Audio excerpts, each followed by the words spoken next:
അതെ, എനിക്കറിയാത്തോണ്ട് ചോദിക്കാം. വന്ദേ മാതരം നിങ്ങൾ പിടിച്ച് കടിച്ചോ? ഇതാ നിയമസഭയിൽ നയപ്രഖ്യാപനത്തിന് മുമ്പേ വന്ദേ മാതരം പാടിയെന്ന് പറഞ്ഞ സോഷ്യൽ മീഡിയയിൽ ഭയങ്കര കോലാഹലങ്ങൾ നടക്കാം. കഴിഞ്ഞ സത്യപ്രതിജ്ഞാ ചടങ്ങിൽ വന്ദേ മാതരം മുഴുവൻ പാടി മറ്റു വലിയ രീതിയിലുള്ള കോലാഹലങ്ങളും പൊട്ടിത്തെറികളൊക്കെ നടന്നിട്ടുണ്ടായിരുന്നു. ഇതാ നിയമസഭയിൽ വന്ദേ മാതരം പാടി.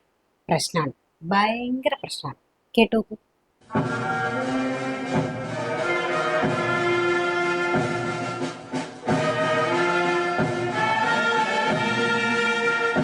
അതെ, വന്ദേ മാതരം ഇതിന് മാത്രം എന്താ പ്രശ്നം?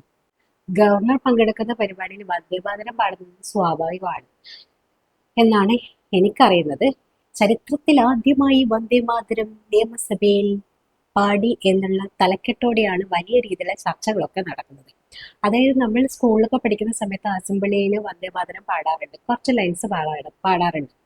അന്നൊന്നും ഇല്ലാത്ത വർഗീയതയും ജാതി വിവേചനയും എന്തിനാ ഇപ്പൊ കുത്തി നിറയ്ക്കുന്നത്?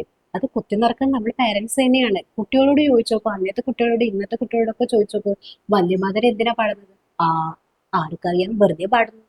ഇപ്പൊ ചിലർക്ക് അറിയാമെങ്കിൽ അവർ പറയുന്നത് നമ്മൾ രാജ്യത്തോടുള്ള സ്നേഹം കാണിക്കുന്നു, അതുകൊണ്ട് വന്ദേമാതരം പാടും.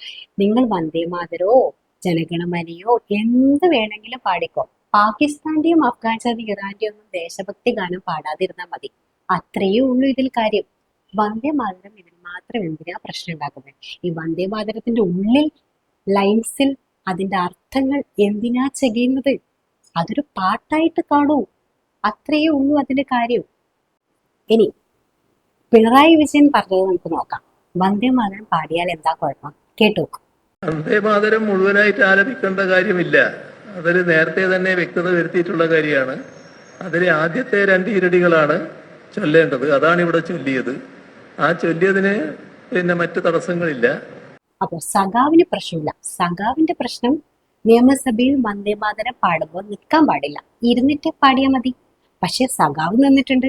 എല്ലാവരും നിന്നതുകൊണ്ട് സഖാവും ബാക്കി അണികളും നിന്നുകൊണ്ട് പാടി, അത്രയേ ഉള്ളൂ. ഇതിനൊക്കെ എന്താ പറയേണ്ടത്?